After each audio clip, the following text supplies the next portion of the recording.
How you are doing well. आज के video में हम स्टडी करेंगे चैप्टर लाइट रिफ्रैक्शन के कुछ इंपॉर्टेंट क्वेश्चंस। अगर आपने चैप्टर पहले नहीं किया तो आपको डिस्क्रिप्शन में प्लेलिस्ट का लिंक मिल जाएगा, वहां से पहले चैप्टर समझ लो, फिर उसके बाद क्वेश्चंस करना। तो स्टार्ट करते हैं। फर्स्ट क्वेश्चन है, the following diagram shows the use of optical device. यहाँ पर एक ऑप्टिकल डिवाइस है to perform an experiment of light. यहाँ पर एक ऑप्टिकल डिवाइस की हेल्प से हमने एक एक्सपेरिमेंट किया।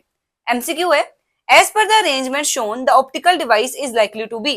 वो ये पूछ रहे हैं जो यहाँ पर ऑप्टिकल डिवाइस है वो कनकेव मिरर हो सकती है, कन्वेक्स मिरर हो सकता है, कनकेव लेंस या कन्वेक्स लेंस। हमें इनमें से एक ऑप्शन टिक करना है। तो इस क्वेश्चन को करने के लिए आपके माइंड में चारों के चारों ऑप्टिकल डिवाइसेस की नेचर पता होनी चाहिए, कौन सी कन्वर्जिंग है, कौन सी डाइवर्जिंग है। तो सबसे पहले तो कनकेव मिरर ड्रॉ करते हैं। कनकेव मिरर ऐसे ड्रॉ होगा, उल्टा सी बनाया, पी एफ सी। एक रफ आइडिया ले लो कि किस तरीके से आपने ये क्वेश्चन सॉल्व करना है। हमने पैरेलल रेज बनाई, जो rays parallel to principal axis होती है, पासेस थ्रू फोकस, वो फोकस से चली जाती है। ये दोनों रेज फोकस से चलेगी, मतलब रेज एक पॉइंट पर आकर मिल रही है। किस तरीके की रेज हुई? कन्वर्जिंग। तो जो ये मिरर है, कनकेव मिरर, उसकी नेचर होगी कन्वर्जिंग। हमारा जो डायग्राम दिया हुआ है क्वेश्चन में, उसमें तो रेज फैल रही है, डाइवर्जिंग है। दूसरी बात, रेज जो भी ऑप्टिकल डिवाइस है उसके राइट साइड पर जा रही है, बट मिरर में तो ऑप्टिकल डिवाइस के लेफ्ट साइड पर रहती है, तो ये तो ऑप्शन हो नहीं सकता। अब देखते हैं कन्वेक्स मिरर। मैंने ये कन्वेक्स मिरर बनाया, पोल, फोकस, सेंटर ऑफ कर्वेचर। ये पैरेलल लाइंस बनाई। पैरेलल लाइंस फोकस से अपीयर होती है, पास होती, खुद जाती नहीं है। जाती तो इस तरीके से फैलती है, बट जब मैं उन्हें बैक प्रोड्यूस करूं तो वो अपीयर होगी कि वो फोकस से पास हो रही है। तो यहाँ पर जो रेज है वो फैल रही है। हमारे वाले डायग्राम में फैल तो रही है बट राइट साइड पर फैल रही है, इसमें तो लेफ्ट साइड पर फैल रही है। तो ये कौन सा मिरर हुआ? नेचर कैसे हुई इसकी? फैला रहा है, डाइवर्जिंग। मिरर तो डाइवर्जिंग है, बट हमारे क्वेश्चन से इसका डायग्राम मैच नहीं हो रहा, तो दोनों मिरर नहीं हो सकते, ना कनकेव ना कन्वेक्स। अब देखते हैं लेंस। सबसे पहले कन्वेक्स लेंस। ये कन्वेक्स लेंस शेप यही है कन्वेक्स लेंस की। पैरेलल रेज बनाई, फोकस से पास करती हैं, और इसमें जो रेज होती हैं वो एक पॉइंट पर आकर मिल रही है। कैसे नेचर हुई? रेज एक पॉइंट पर मिल रही है मींस कन्वर्ज हो रही है। तो जो कन्वेक्स लेंस है वो है तो कन्वर्जिंग, बट मैच अभी भी नहीं हो रहा डायग्राम, तो ये ऑप्शन भी नहीं हो सकता। अब देखते हैं कनकेव लेंस। ये होती है कनकेव लेंस की शेप। पैरेलल रेज बनाई, पैरेलल रेज फैल जाती है, इस तरीके से फैलती है कि वो फोकस से अपीयर हो, पास होती है। अगर मैं बैक प्रोड्यूस करूं तो वो फोकस से पास होती है। तो ये डायग्राम इससे मिल रहा है ना, तो आंसर कौन सा हुआ? Concave lens. सो इस क्वेश्चन का करेक्ट आंसर हुआ C part, concave lens. Next question, the refractive indices of 3 media are given below. 3 medium है, ए बी सी, तीनों के रिफ्रैक्टिव इंडेक्स गिवन है। ए का रिफ्रैक्टिव इंडेक्स 1.6, बी का रिफ्रैक्टिव इंडेक्स 1.8, सी का refractive index 1.5। A ray of light is traveling from A to B. एक रे है जो A to B जा रही है, another ray है जो B to C जा रही है। एक A to B, दूसरी B to C.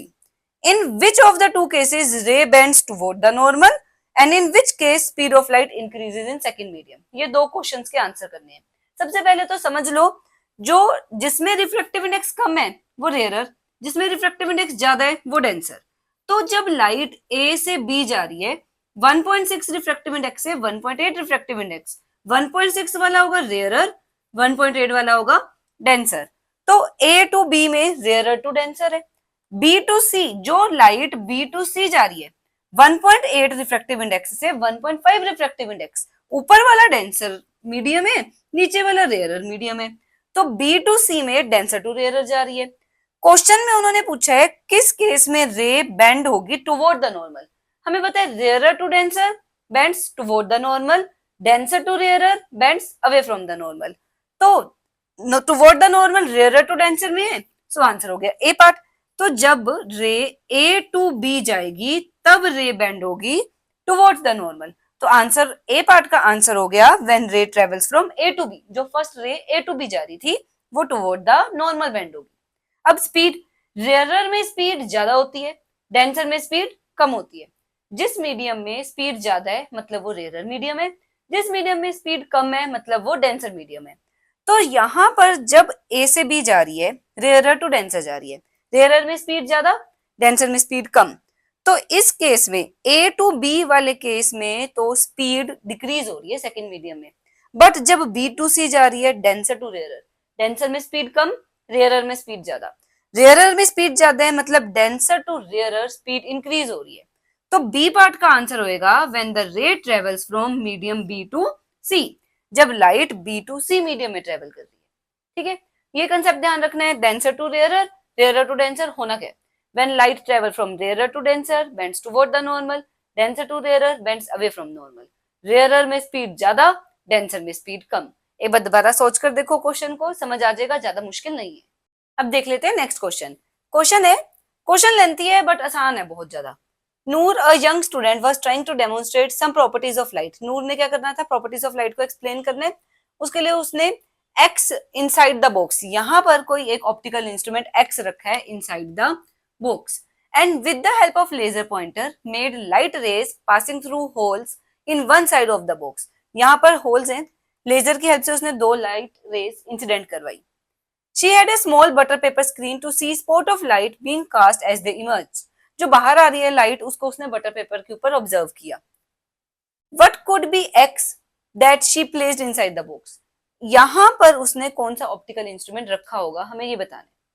अब ऑप्शंस क्या क्या है, convex lens, prism, plane mirror, glass slab. सबसे पहले तो देखो लाइट रेज बिहेव कैसे कर रही है। पैरेलल रेज एंटर कर रही है, पैरेलल ही बाहर निकल रही है, इमर्ज हो रही है। इंसिडेंट रे भी पैरेलल है, इमर्जेंट रे भी पैरेलल है। अगर कोई मिरर होता या कोई लेंस होता, क्या करता, डाइवर्ज करता या कन्वर्ज करता। ना रेस डाइवर्ज हो रही है ना रेस कन्वर्ज हो रही है, ना तो ये कोई लेंस पड़ा होगा ना कोई मिरर पड़ा होगा। प्रिज्म में क्या होता है, एक इंसिडेंट रे आ रही है, ये सबसे पहले एक बार रिफ्रैक्ट होती है टुवर्ड द बेस, फिर से रिफ्रैक्ट होती है। तो जो इंसिडेंट रे है वो पैरेलल नहीं होती इमर्जेंट रे के। तो प्रिज्म में भी इंसिडेंट और इमर्जेंट रे पैरेलल नहीं है। यहां पर हमने किया ग्लास स्लैब वाला टॉपिक। जब आपने रिफ्लेक्शन स्टडी किया वहां पर आपने ग्लास स्लैब स्टडी किया, जिसमें आपने स्टडी किया अगर एक रे एंटर कर रही है ग्लास स्लैब में, सबसे पहले तो एयर टू ग्लास जा रही है, rare to denser, bends toward the normal, फिर bend away from the normal. तो जो इंसिडेंट रे और इमर्जेंट रे है वो एक दूसरे के पैरेलल रहती है। यहाँ पर भी वही हो रहा है, इंसिडेंट रे और इमर्जेंट रे एक दूसरे के पैरेलल है। जब भी रेज पैरेलल होती है इसका मतलब यहां पर ग्लास स्लैब रखी गई है। तो आंसर क्या होगा, ग्लास स्लैब, क्योंकि इसकी दोनों रिफ्रैक्टिंग सरफेस भी एक दूसरे के पैरेलल है।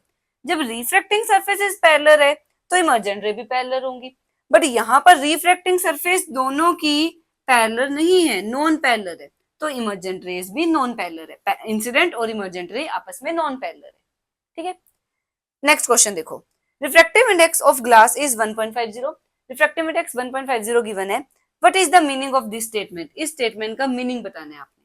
हमें पता है mu is equal to C by V. जो रिफ्रैक्टिव इंडेक्स म्यू होता है which is equal to C by V. मुझे म्यू की वैल्यू गिवन है 1.50 is equal to C by V. यहां से अगर मैं क्रॉस मल्टीप्लाई कर दूं 1.50 V is equal to C. इस स्टेटमेंट का क्या मतलब है, सी होता है speed of light in air या वैक्यूम। जो speed of light in air या वैक्यूम है वो 1.5 times speed of light in this medium, जो ग्लास है उसकी स्पीड v से रिप्रेजेंट होगी।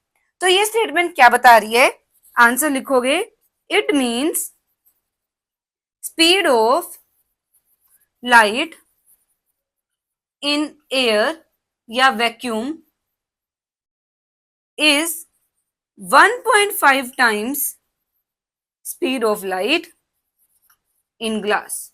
जो हमें वैल्यू गिवन थी उससे हमने फॉर्मूला में पुट किया और ये कंक्लूजन निकाल लिया कि speed of light in air will be 1.5 times speed of light in that medium. और दैट मीडियम, वैसे मीडियम कौन सा था, ग्लास था।